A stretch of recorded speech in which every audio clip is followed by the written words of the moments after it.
Thank you.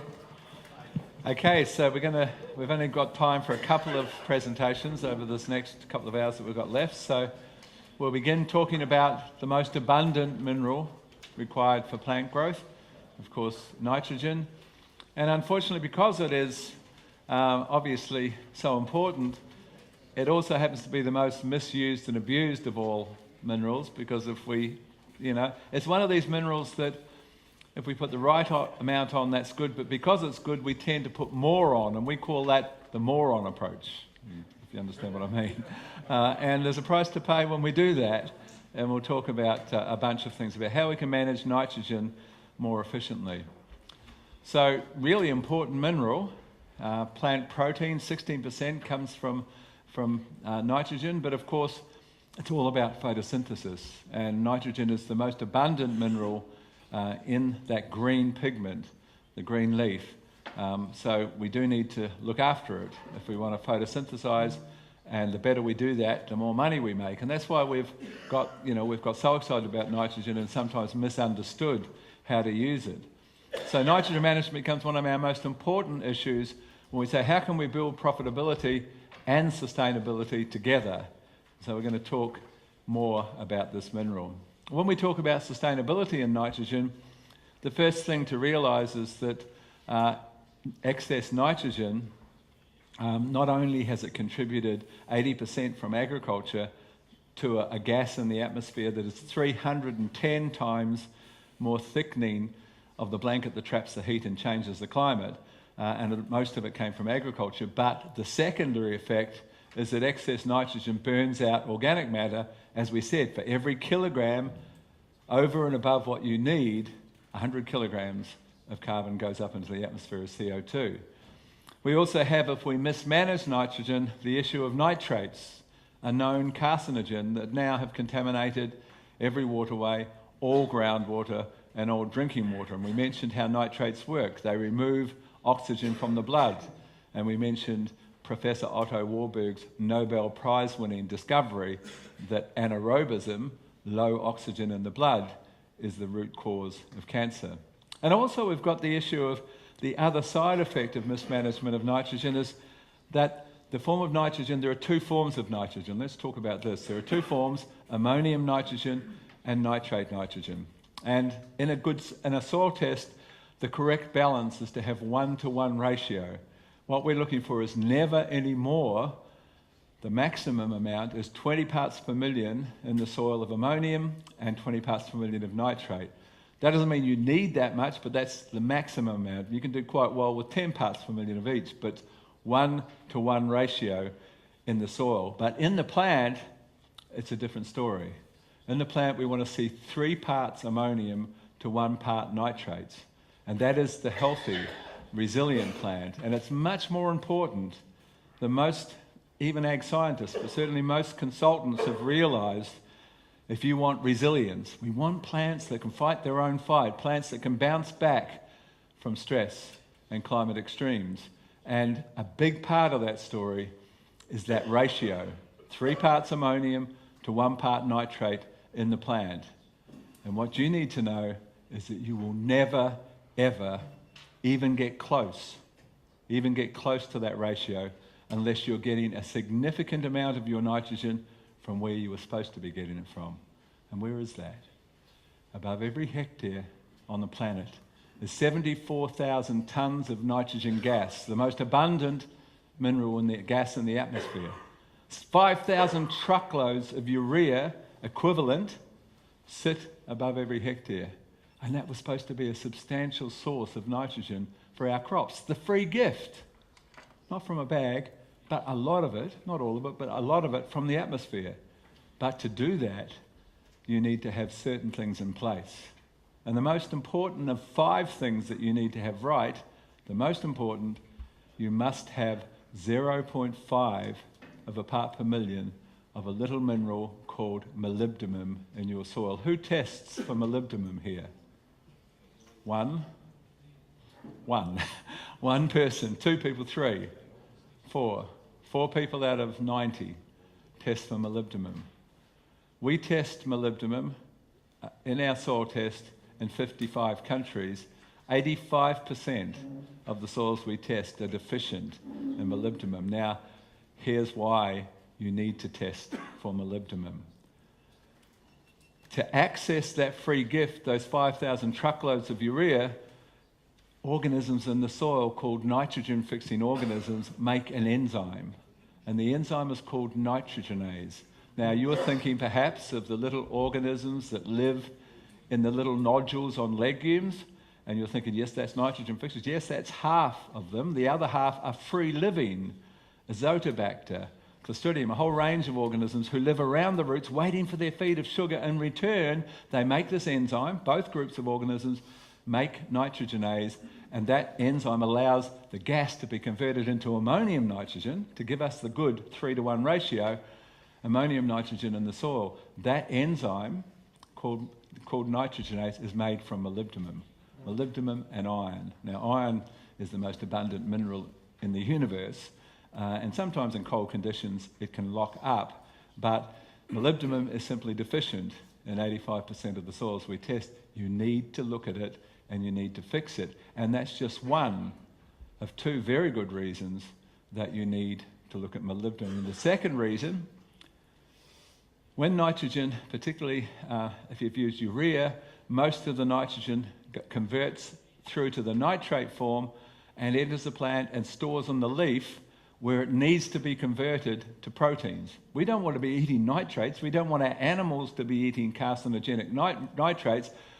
We want protein. Our plants need protein. Protein drives immunity in plants, in animals, and in humans. We do not want to be consuming nitrates. To convert nitrate nitrogen to protein, there is another enzyme involved. It's called the nitrate reductase enzyme, and it's made from molybdenum. So not only, if you haven't got molybdenum in your soil, that 8.5 people out of 10 don't have, well, it means you can't get nitrogen for free, so you've got to pay more from your pocket and put the wrong form in because most of it ends up as a nitrate. Nitrate nitrogen is carried into the plant with water. High nitrates means low everything else because of the dilution effect of the water that carries it in. We do not want our plants packed with nitrates. We do not want our children eating Kentucky Fried Coleslaw. We have tested cabbages all over the globe. Very commonly, the ratio is 3 parts nitrates to 1 part ammonium because we paid the bloke very little money to pump his cabbage up, and he did it the wrong way. And so we end up eating nitrates, our children eating nitrates, which are carcinogens, because we didn't understand how to use nitrogen, and we didn't understand, amongst many things, the importance of this little trace mineral called molybdenum. Now, the second trace mineral that we need to check that's linked to nitrogen fixation is called cobalt. We need 2 parts per million of cobalt in our soils. Cobalt is mother's milk for nitrogen-fixing organisms. Understand the importance. It's not just that you're saving money because you're getting it for free, you're getting it in the right form to get the right ratio that gives you disease resilience and enhanced yield and enhanced quality. And that's really important, and it has been completely neglected. So our soil tests always need to include molybdenum and cobalt, and we need to monitor those things. We find 1 in 2 soils is cobalt deficient, and 8.5 out of 10 soils are molybdenum deficient. So you can't get the free stuff, and you can't convert nitrates to the protein that services our immune system and the plant's immune system. And the nitrate goes in with water and dilutes everything. One of the greatest and simplest tools that every last one of you can use in agriculture is a simple little tool called a refractometer. Now, this little tool, this little sawn-off telescope, you take a little bit of leaf from your crop, you roll it into a ball, you put it in the well of a garlic crusher, you squeeze a little bit of juice onto the face of this refractometer, you close the lid, and you look up at the sun, and the sunlight refracts through on that angle the dissolved solids in that plant sap. You are measuring nutrient density. You're measuring your skills as a chlorophyll manager, because that directly determines nutrient density.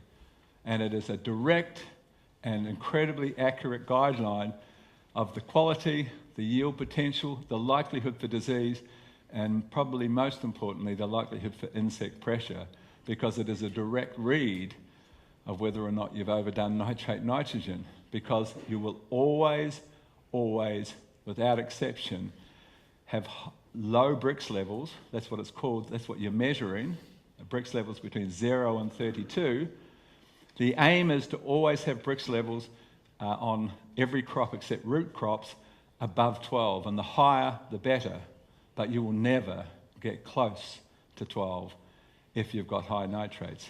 The interesting thing is that you will never in your life see an exception. If you've got insect pressure here and you don't have in this field, that will always have a lower Brix level. I'm going to explain, aside from the dilution effect of nitrogen, I'm going to explain the bigger picture. So I'm here telling you that nature is a perfect blueprint, and it's way past time that we recognise that and we worked with a natural system rather than against it before we're extinguished as a species.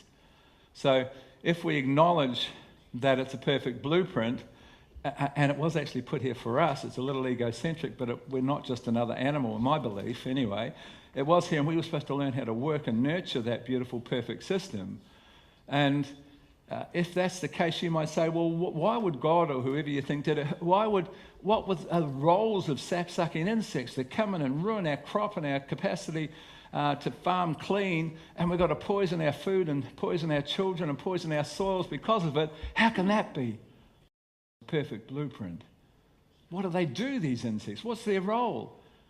I'm about to tell you, and it is something of a penny dropping experience for the vast majority of people when they understand this. There's a brilliant scientist by the name of Professor Phil Callahan who has 6 doctorate degrees: physics, biophysics, chemistry, biochemistry, entomology, the study of insects, and a 6th one. He wrote a brilliant book. He's written, I think, some 26 books, but he wrote a brilliant book called Tuning into Nature some 27 years ago, a groundbreaking book describing the role of insects and why they're here and how we can work with that understanding. And what Phil Callahan showed us was that plants emit infrared radiation. Of course, we measure it now, we can film it. You can have a drone filming your field with the infrared radiation and have an indication of nutrition in the various areas, but no one knew it when Phil discovered it. And a healthy, well-balanced plant says a steady flow of infrared radiation. And an imbalanced, nitrate-packed plant, because you're now taking all the water to put the nitrates at high levels and everything else is diluted, so there's no nutrient density, low Brix plant, it sends out a zzz, zzz, zzz. And the insect's feelers aren't feelers at all. The insect's feelers are an incredibly complex antennae that makes a television aerial look like a kindergarten toy. An amazing, amazing structure, ridiculously complex. An incredible work of physical and mechanical art. And it uses those antennae to pick up things like pheromones from other insects. Where can I mate? Yes, there. But most importantly, it picks up the infrared radiation from the plant. And it flies over, and there's a healthy, well-balanced plant with 17 Brix, and the insect flies over and says, no, that's not me. That's not my role in the scheme of things, and keeps flying. And a nitrate-packed or unbalanced or neglected crop where there's no trace minerals being taken care of or whatever, or we've overdone nitrogen very commonly, sends out the zzz, and the insect says, yes, that's me, and comes in to do his job in the scheme of things. And what's his job? He's a garbage collector. Grow garbage, and the garbage collector comes to take it away and improve the overall gene pool. That is the purpose. That is the purpose of insects. And when you understand that, that's penny dropping. Oh, I see. I stop growing garbage and I won't have insect pressure. Yes, that is exactly how it works. So then you learn the strategies to build decent, nutrient-dense produce rather than garbage. And watch what happens. You will not see an exception. No one I have ever met has seen an exception. The plot with the insect pressure has got lower Brix levels because that's what called them in. The garbage collectors have arrived to do their job. Really important to understand that that is exactly how it works. So we stop. So I'll give you an example. I used to have neighbours in my little acreage before I bought the farms, little 3-acre block, And I put a deep bore because I knew we were going to have a lot more dry periods. There was water table at about 20 feet, and I went down 60 metres. And so all of my neighbours, I had 3 surrounding acreages, they would run out of water as soon as it got dry with their bores. And so I let them have a tap on each border. I let them use my bore so that their gardens and their veggie gardens wouldn't die. Now, one of my neighbours, they put their raised bed vegetable gardens right on my fence so that they could access the tap. So I got to see how they grew vegetables. And they weren't very good, to be honest, but they would spray, be sprinkling the derris dust, the organic derris dust on their brassicas to stop the caterpillars. But it was handy for me because when I was talking at my 4-day courses at our own seminar centre about pest management and this whole concept, what I would do is go over there, reach over the fence and take some of the caterpillars that were always present that hadn't been killed by the derris dust, and I would take my 17 bricks, cabbage leaves from my gardens, and I would put them in a jar with a few holes in the top of the lid so they could breathe, and I'd take a handful of caterpillars and put into that jar. Now, they were given no choice but to eat Hybrix leaves.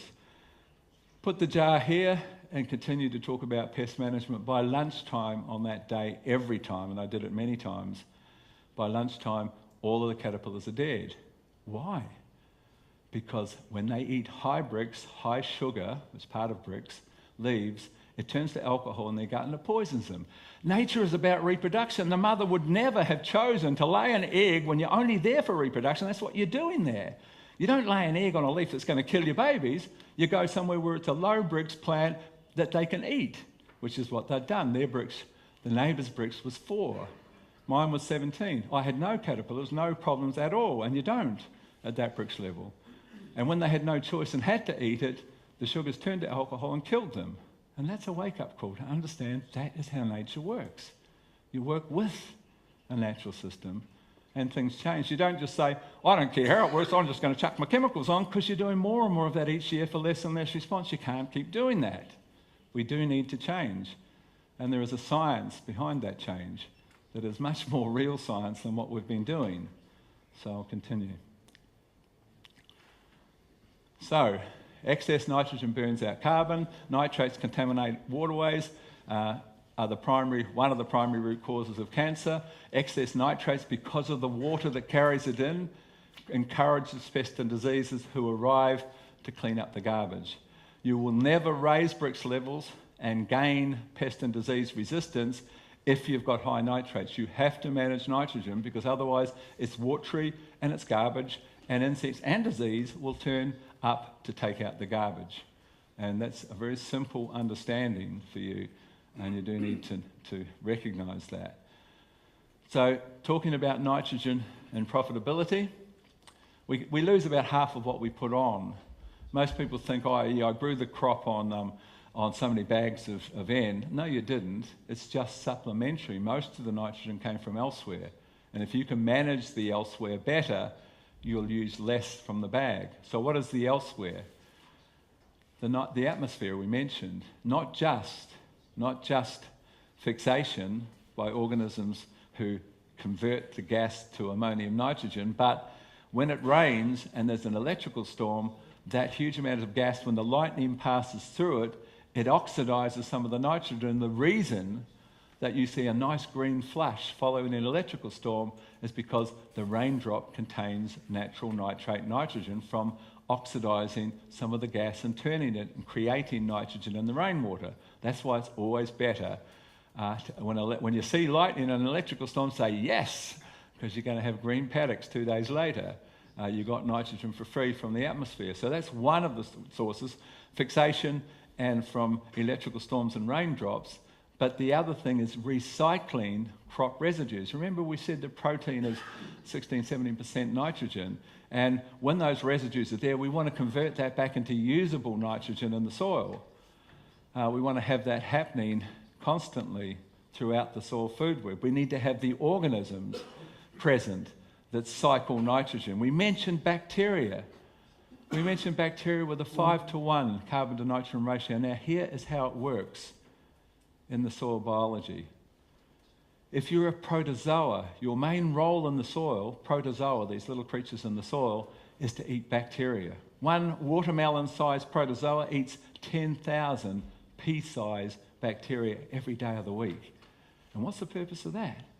Well, it's pretty important that we keep these bacteria in control, because if there's no protozoa there, they get more and more and more, and they take more and more of our nitrogen to satisfy their needs.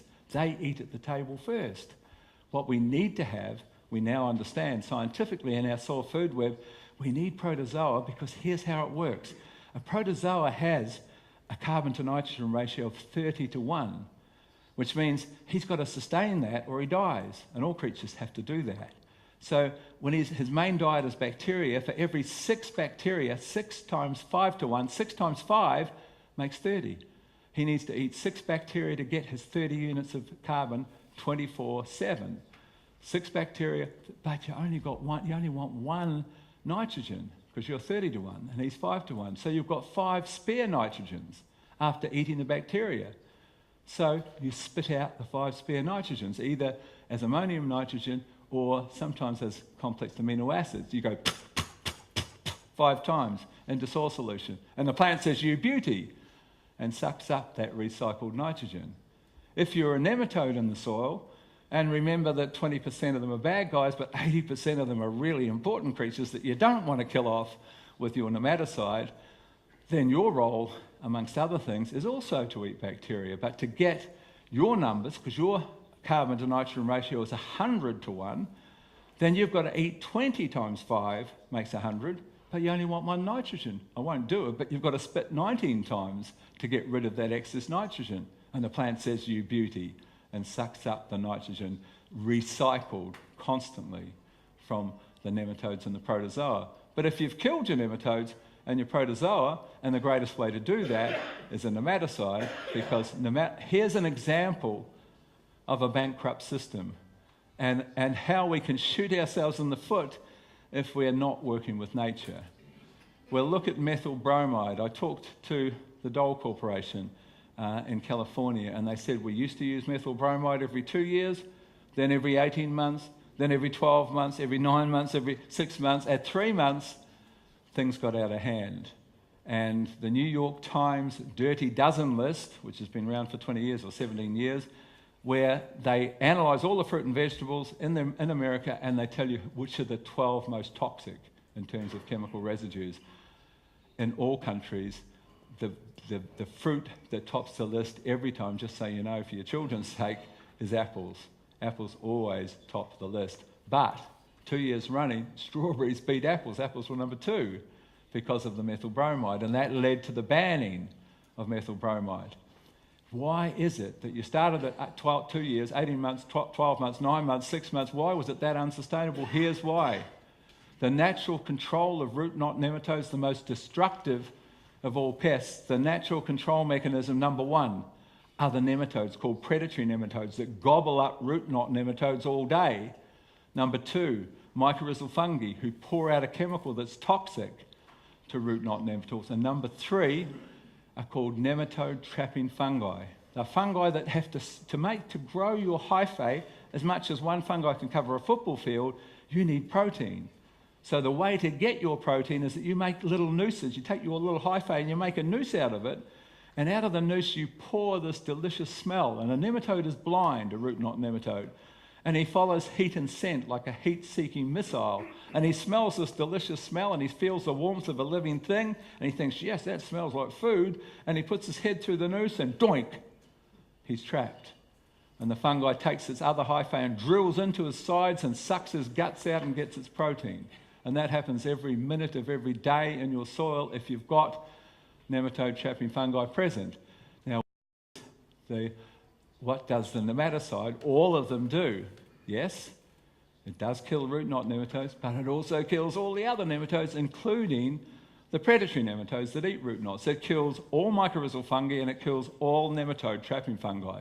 And the interesting thing is, and it's so common in this model, the interesting thing is the first guy back every time, we don't know why, but he's always first back, is a root knot. He says, "You beauty, no competition, let's go." And so we go from 12 months to 6 months to 3 months. That is a pathetic example of not working with the natural system. And it's one of the reasons when we understand how destructive nematicides are that we really do have to ban them at some point. Anyway, back on to our nitrogen story. Nitrogen, highest concentration. You build the building blocks of life, amino acids, which are used to make proteins. Even things that govern all life, DNA and RNA and enzymes that are used for every process on all living things are made from nitrogen. Even some of the B vitamins are made from nitrogen. So it's very important. And of course, most importantly, here we have it, the sugar factory, the green pigment where everything happens, and the centerpiece, magnesium, but for nitrogen, lots of nitrogen. Understand that your soils, the biggest issue in Dutch soils is low magnesium. So there's not a lot of point in a low magnesium soil pouring heaps of nitrogen on, because what's it going to stick onto? How can it form chlorophyll, which is why you're putting nitrogen on, if there's no magnesium for it to tag onto? You do need to take care, much better than what you are doing, of your magnesium, because it's just so legendary in your soils to have, not all your soils, because some of the heavier soils can have high magnesium, but very common in the lighter soils to see these really profound magnesium deficiencies. And the way that when I first arrived in Holland 15 years ago to do work, I was walking fields and every crop I saw magnesium deficiency. And I said, you know what magnesium deficiency looks like to the growers. Why are you letting this happen in your leeks, in your strawberries, in your lettuce? And the growers said, we're using as much as 1 tonne of magnesium sulfate for each crop cycle, and we've still got magnesium deficiency. And I said, why would you be using magnesium sulfate in the soil? How do you get rid of magnesium in a heavy soil? You take gypsum, which is calcium sulfate, it ionizes apart and forms magnesium sulfate, the most leachable known form of magnesium, and it leaches out of your soil and changes soil structure. Why would you use the most leachable form of magnesium in a soil with high rainfall and hope it was going to stay there? Of course it's not going to stay there. That's a silly thing to do. You can use magnesium sulfate on the leaf as a foliar with some fulvic acid to increase its uptake, but not in the soil. Magnesium carbonate is what you use in the soil. Magnesium carbonate is like calcium carbonate, which is limestone. Magnesium carbonate is called magnesite, and that can't leach.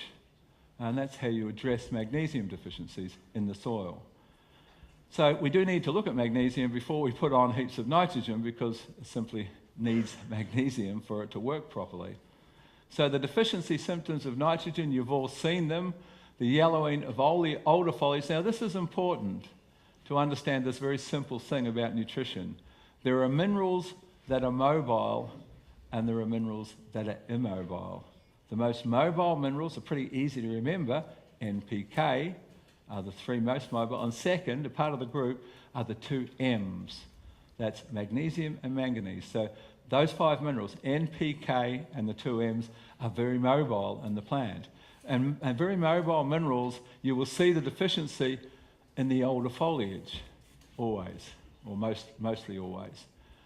So the symptoms of a nitrogen deficiency are very similar to the symptoms of a sulfur deficiency. They both are an overall yellow paling and often a stunting of growth and so forth. But the sulfur is a very immobile mineral, and the deficiency symptoms appear in a different part of the plant. That's why it's important for you to know this, so that you can identify deficiencies. The sulfur deficiencies appear on the new leaves. That pale yellow will be on the new leaves, not the old leaves. That's how it works with immobile versus mobile minerals. And what's the most immobile of all minerals? Calcium. It's the slug of all minerals, terribly immobile. Hard to get into the plant, hard to move around the plant, hard to get into fruit and seed.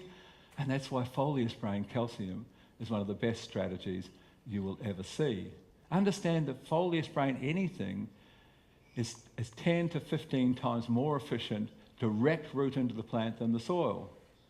Now, if we're going to talk about nitrogen efficiency, here's the biggest thing that you're going to learn here today, possibly, amongst many things. But it's an important thing you're about to learn in terms of a nitrogen strategy. The most widely used form of nitrogen in the world is urea. Now, remember this, so that you can remember it later. urea is quite uniquely a form of nitrogen called the amine form of nitrogen. Now, it's a natural compound. You think, oh no, it's not. The organic people say, yes, it is. It's not harvested naturally, but when the most dominant form of nitrogen from, say, your wee versus your poo is your urine. It's filled with urea. And the compound is identical to urea, except urea has bioret added to it, and that's how people get caught if they're organic, because you just test for bioret, and you find out if people have cheated. But the compound is an organic compound. In Cuba, who won the Nobel Prize for Sustainable Agriculture, in organics, you're allowed to use urea, low bioret urea, at 10 kilograms only as a foliar once a week. And there is no organic grower, and there's 42% organics who doesn't use their 10 kilograms as a foliar each week. So we're back to the story of what happens when we put urea in the soil. Well, it starts off as an amine, but almost as soon as it hits the soil, an enzyme in the soil called urease converts it to the ammonium form of nitrogen, which you think, oh, that's good. I want the ammonium. I want to have my 3-to-1 ratio. The ammonium form of nitrogen has one charge, so it sits quite lightly, much less likely than calcium or magnesium with 2 charges. It sticks onto the negatively charged clay, and if there's warmth and moisture, which is when you use urea, then a group of organisms called nitrifying bacteria come whipping into that ammonium nitrogen and convert most of it into nitrate nitrogen, which is carried in with water, 46%, there's quite a lot of it there if you put out a lot of urea, and floods the plant with nitrates. Now, the nitrates store in the leaf, and they need to be converted to proteins, because otherwise it's a calling card for insect, and we're eating poisonous nitrates. And we talked about how to do that, we need to have the nitrate reductase enzyme. But to create a protein from a nitrate is a 3-step process. First step takes all the energy. Some say it takes 10 to 12% of the plant's entire energy and yield potential just to convert nitrates that shouldn't be there in that mound often to proteins, because there's so much energy, and it all happens in the first stage. This big suck of energy happens in the first stage. Some are now saying as much as 17% may be involved in converting nitrates to protein, and it all happens, or 90% of it happens in the first stage. And what is that first stage? You fire that enzyme and drive that conversion from nitrates to the first stage, amines, and then amino acids, proteins. Wait a minute, did I say amines? Do you remember what urea started off as? An amine? What would happen if you bypassed that whole process, filling your plant with a nitrate which calls on the insects, having to use 17% potentially of all your energy that could have been in your bank account to convert it to a protein? What would happen if you took the amine, sprayed it in the leaf, and went click, click, protein?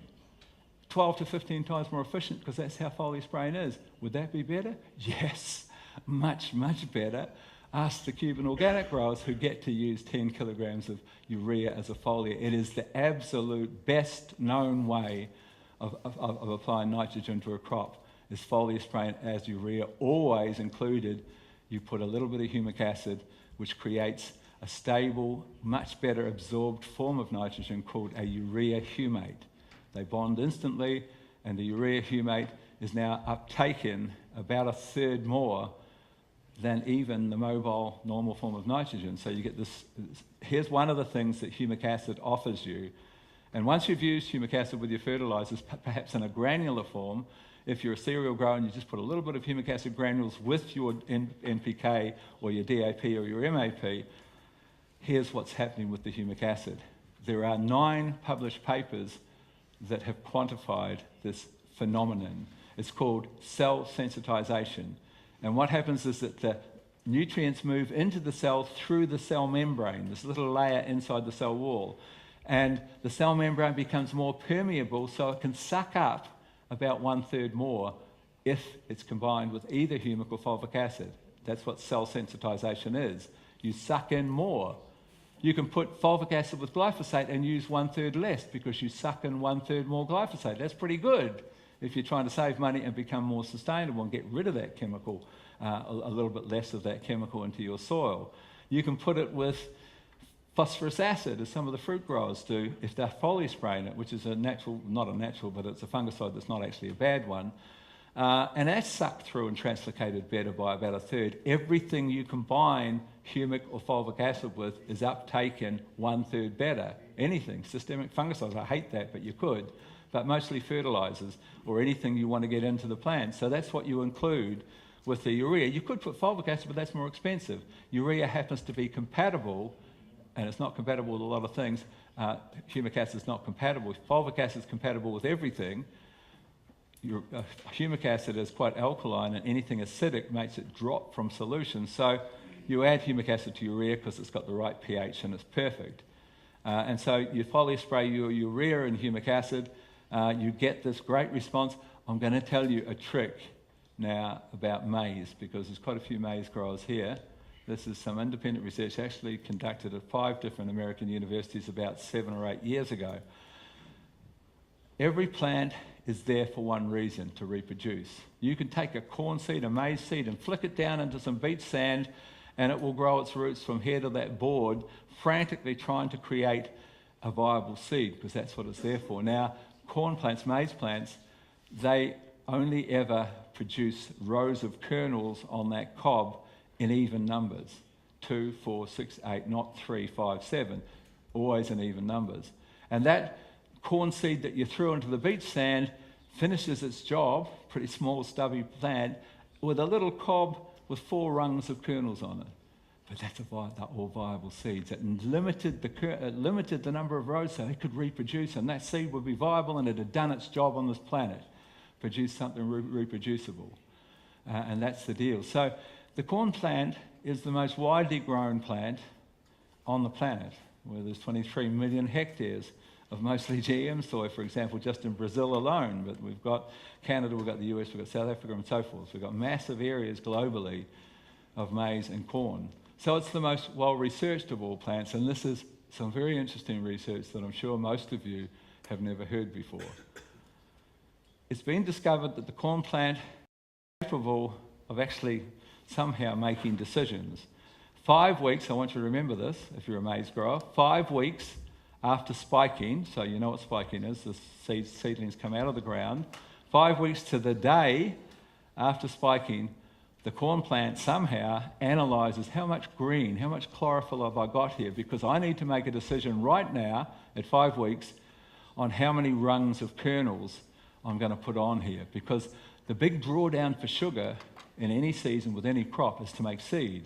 There's 2 or 3 times more sugar needed at that time than any other time during the season. So making sugar is about how much chlorophyll. That's where you make the sugar.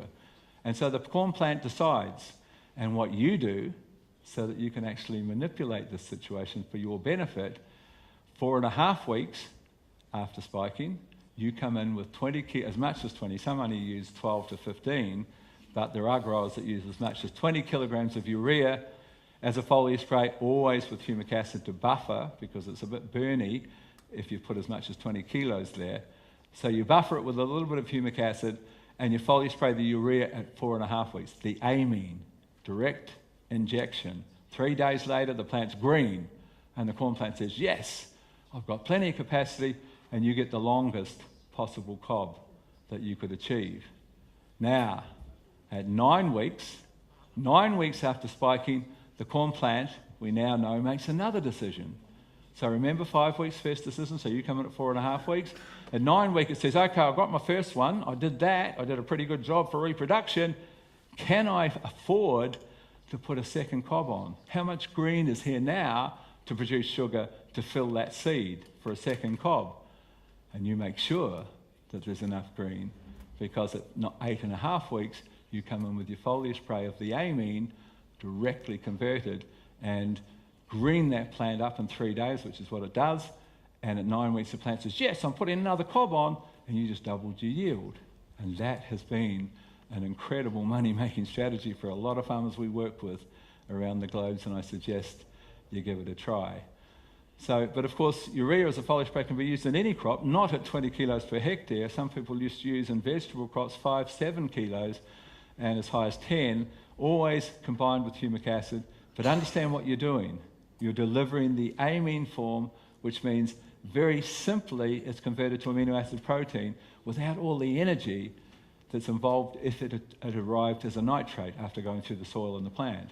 That's how it works, and that's why urea foliar spraying is such a valuable practice. Any questions on that? It's an important piece of information. I want to make sure you all understand it. Yes? How much are we? Well, as I said, it varies between as little as 5 kilograms on some crops. It depends on how easy they burn. The humic acid buffers the burning. Some crops, like citrus crops, you need to use low bio-ret, called low bio-urea, but usually it's between 5 and 20 kilograms is the very top end per hectare. Okay, so we'll keep talking about nitrogen. How many humic acids? You usually use, I mentioned the idea of making your own humic acid, 1 kilo per 10 litres of water. You usually use between half and 1 kilo, which is between 5 and 10 litres of the do-it-yourself humic acid, which is just a couple of euros worth.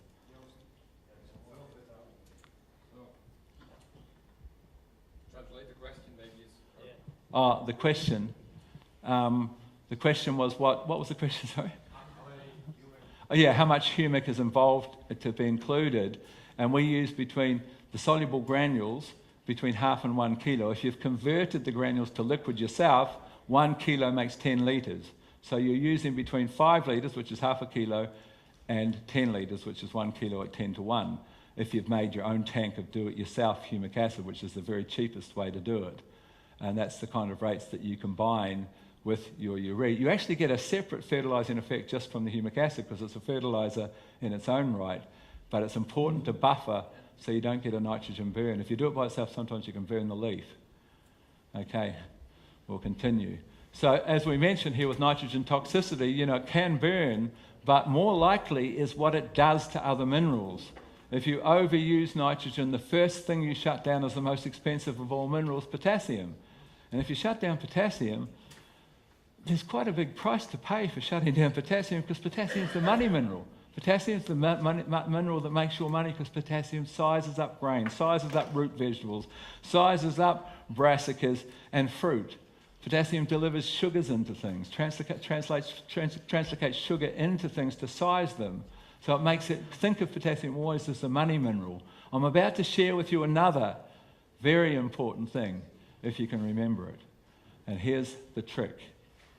The problem with potassium and management, we're branching out now and we're talking about potassium. I'll just have a mouthful of water. The problem is to maximise our yields, we need to have fingertip control of the money mineral. We need to have really good management of potassium. And if we use leaf testing is a no-brainer.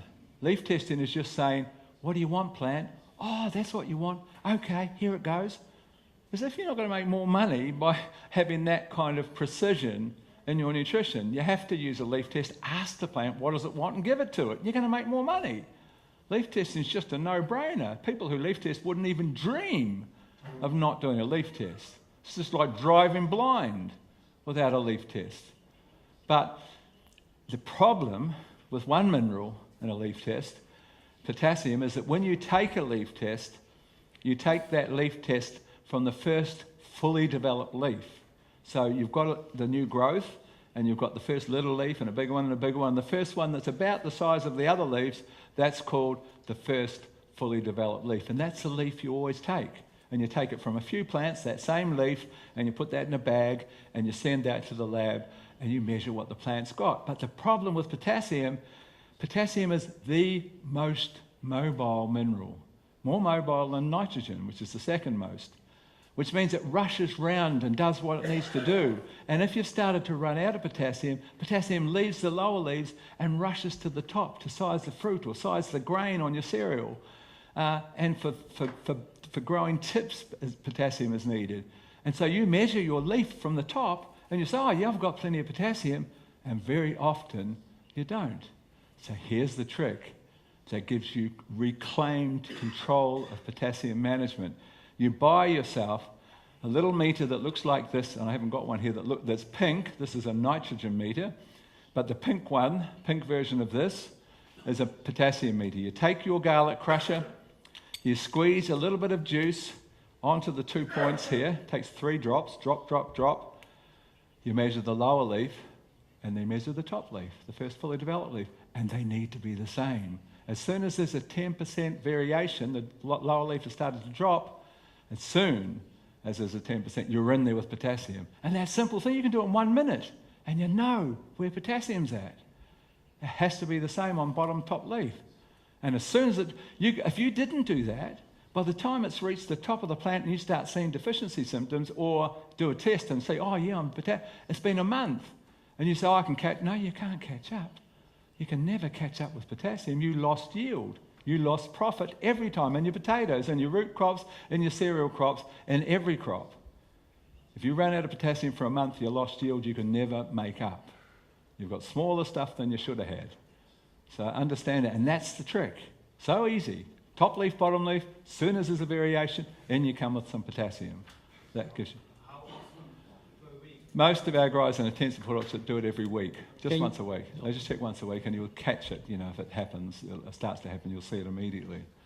And then you come in and that fixes the problem. Graeme, actually, can you repeat the questions when they are coming to you? Certainly. Next time. Okay, yes. Okay, so I'm going to share another little thing, because we're not actually covering that segment, so I'm covering it now. It's a segment on how do you do in-field monitoring to give you maximum control of your crop and achieve maximum yield potential. There's another very important finding by a friend of mine, a very famous, a very competent American scientist called Bruce Tainio, who unfortunately we lost the Christmas before last. But Bruce Tainio discovered that it was of value to measure the pH of the sap of the plant. And so you squeeze a little bit of juice, you drop it in a sap pH meter, waterproof, made by Hariba, the Japanese company, a couple of drops, and you measure the sap pH. And a healthy, high-yielding, well-balanced, disease-resistant plant has a sap pH always of 6.4. Now, it's interesting because the soil, 6.4. The plant, 6.4. If you were doing my 4-day course, you would be doing a little pH strip urine test, hopefully not too messily, on the last day, and your urine needs to be 6.4. Your saliva needs to be 6.4. That's the healthy level. That's the healthy. Dairy cows, urine needs to be 6.4 if you want to be free from mastitis. Same figure. Soil, plant, animal, human. 6.4 is where everything works best. So we test the plant. If it's lower than 6.4, what does it mean? Well, if it's 5.4, you will have every fungal disease in his dog arrive to party. I'll put my last dollar on it, because that is the calling card for fungal disease. Why?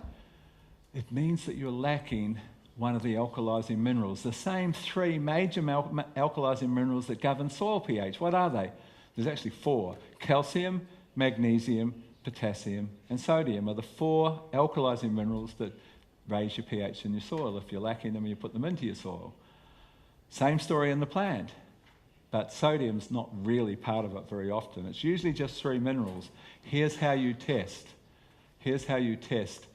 Simply through a process of exclusion, if you own some soil testing tools, here's how you test.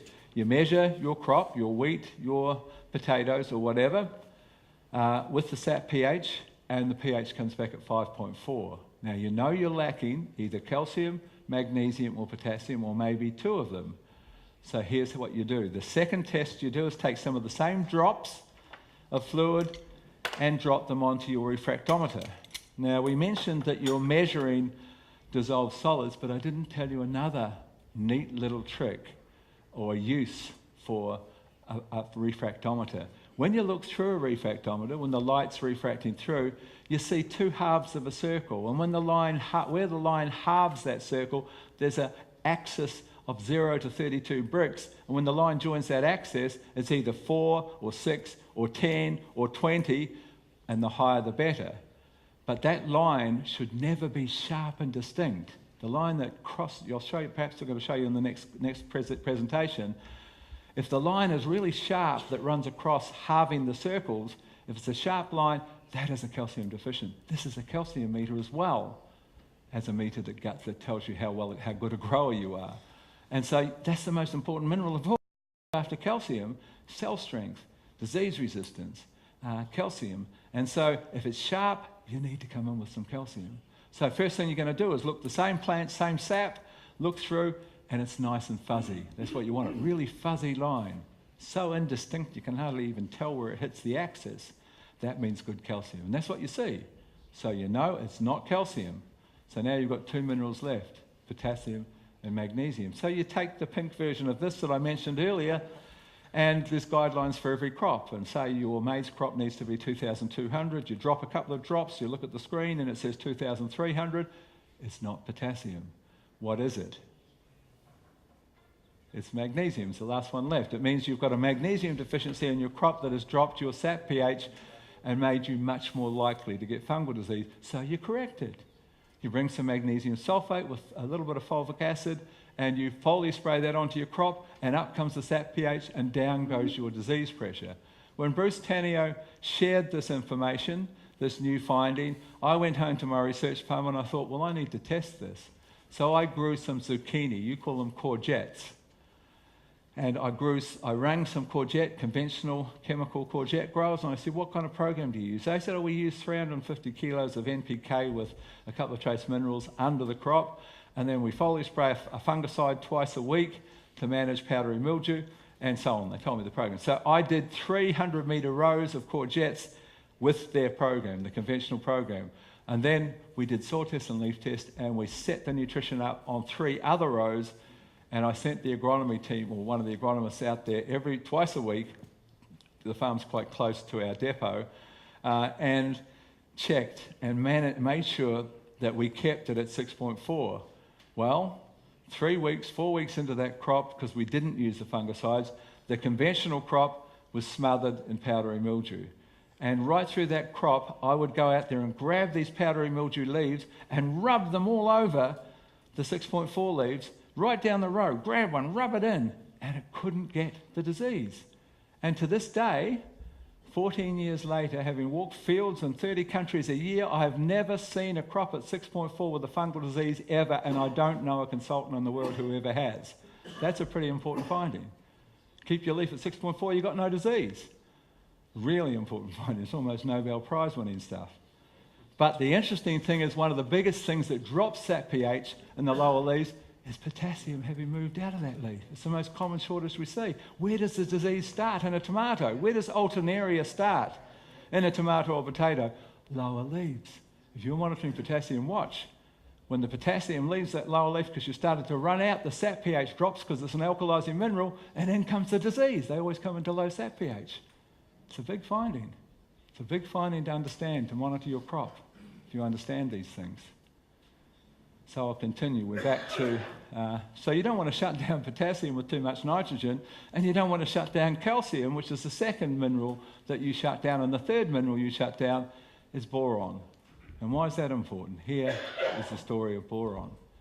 We talked about calcium as the trucker of all minerals, but I didn't finish that statement.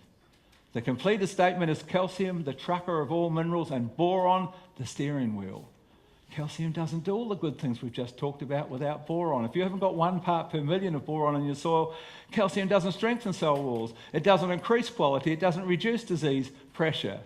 You've got to have boron for calcium to work. It's the most important synergistic mineral. It's one of the most important and most powerful relationships of any two minerals, because they're all related in the soil. You have to have boron for calcium to work. And boron doesn't just do that. Here's another important piece of information for you. If you're growing maize, if you're growing anything with flowers for that matter, one of the most important strategies and simplest and cheapest strategies that you will ever use is to foliar spray boron directly before flowering with every crop. Because the other role of boron, outside of making calcium work, boron is responsible for pollination, for seed set, for every aspect of that early stage of reproduction. Flower drop can be a boron deficiency. So you need boron at that time, and every crop we look at, we're working in 55 countries, for God's sake. Every crop we look at is boron deficient. Occasionally someone's got enough, but it's so rare. So there won't be many exceptions. Sometimes you can have a hard pan where boron's accumulated and the roots are reaching it. But other than that, boron leaches, there's no humus holding it, no one puts it into the soil on many crops. And so a foliar spray of boron is so valuable. I mean, what does it cost you? 1 kilo of solubor, if you call it soluble boron, we call it solubor. And you put some humic acid, always a little bit of humic acid. Same story as I mentioned with the nitrogen. 5 litres of the do-it-yourself stuff. A couple of dollars, a couple of euros worth. And you mix that with the boron and you foliar spray that. And that will be one of the most productive strategies for everyone that you ever saw. More flowers, more fruit. I mean, I was in the US. I was with Gary Zimmer in a maize, actually in a sweet corn field, 1,000 acres of sweet corn in Kununurra in Western Australia. And Gary Zimmer, the famous American consultant, and I were touring, and we walked into this cornfield, and there were beehives all around it. And we said, "Why the beehives?" He said, "I've been growing this corn for 7 years, and every time the corn only misses this much of the top.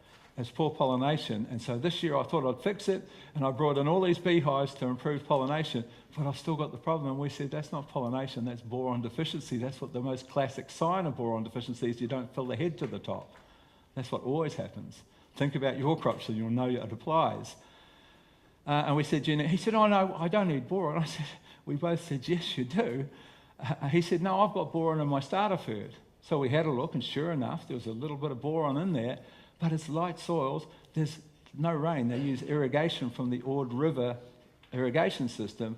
They put a lot of water on, and boron is the most leachable trace mineral. And by the time it's needed for the business end of the season, from flowering onwards, there's no boron. He wouldn't believe it still. So we said, "Look, do a leaf. You can't do anything now because the crop season was almost finished, but do a test and you'll see that you've got no boron." So he did. He did a leaf test, $30, leaf test, boron deficient. Understand how important leaf testing. If he'd been doing leaf testings before flowering, where everyone's supposed to do it, 7 years ago, do the sums. 1,000 acres of table corn, you lost 18%.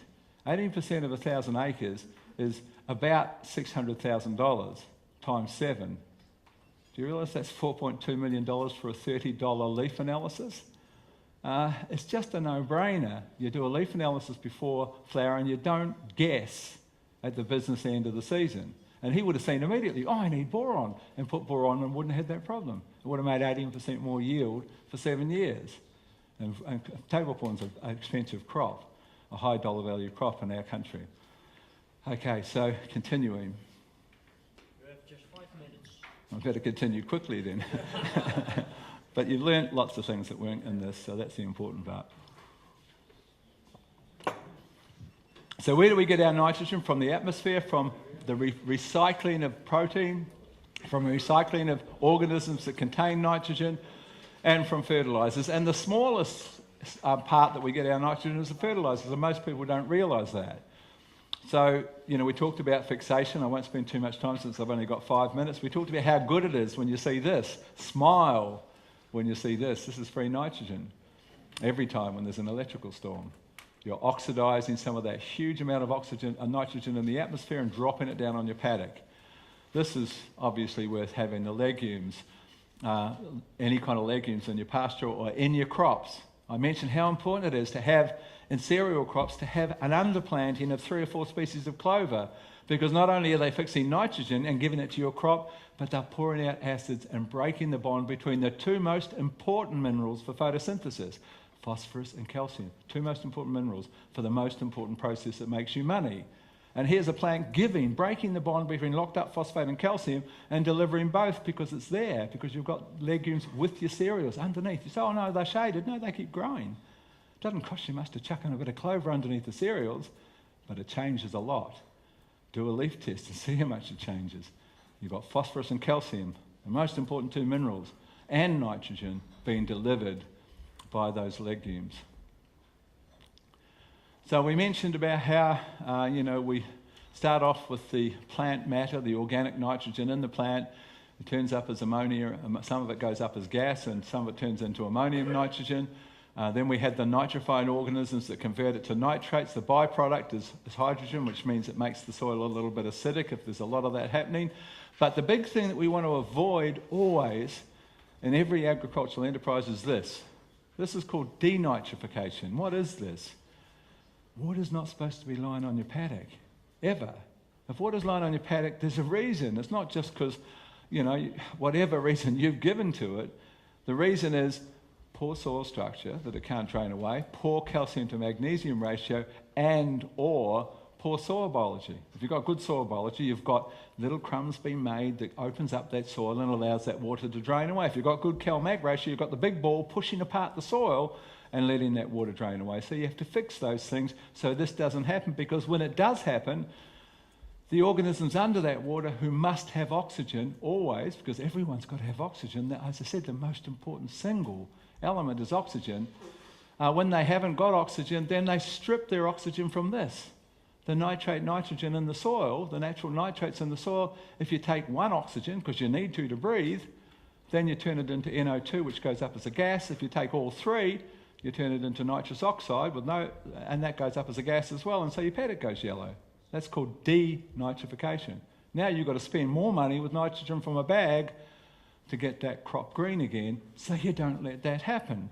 It should never happen. It's mismanagement to have your paddock ever looking like that. Yes?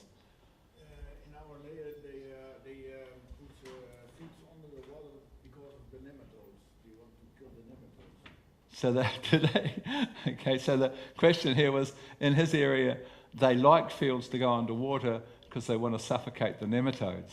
Well, perhaps it works, I've never heard of it, but of course it suffocates everything at that point. And so, you're much better building up everything else that eats nematodes is a much better strategy, because then you get healthier plants and less disease and all the rest of it. So that's an interesting, I'd never heard that before.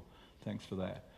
So that's just talking about nitrification and denitrification. We talked about the different forms of nitrogen, the amine, Does anyone use anhydrous ammonia here? Is it used in this region? So we won't talk too much about that. The different forms of nitrate. We talked about urea being in the amine form, 46% N, really unstable. You put it on the ground, it immediately goes through with the urease enzyme and converts it to ammonium, and then it's converted to nitrate nitrogen. And we mentioned there are, aside from the idea of foliar spray and urea, there is a second concept. And some of you have experimented perhaps with long-life nitrogens, with treated urea that has a slower release. But the problem with that model is that the slower release is basically killing the organisms that convert it to nitrate. So often you use formaldehyde to treat, and formaldehyde's a real poison. And sure, it kills the nitrifying bacteria so that your ammonium nitrogen doesn't convert to nitrates, but it kills a lot of things in the soil. It's not a nice thing for your soil life to put a poison in, because it never kills just one group of organisms. So you're far better off using two things if you can access them.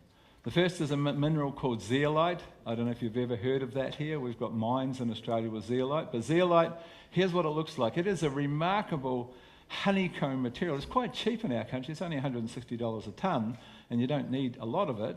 But basically, that pore that's found in every form of zeolite is the exact size of the ammonium ion. Remember, ions are different sizes. That size there, which you can see all over the place, that's the exact size of the potassium ion. So potassium and ammonium nitrogen fit into zeolite like hands into a glove.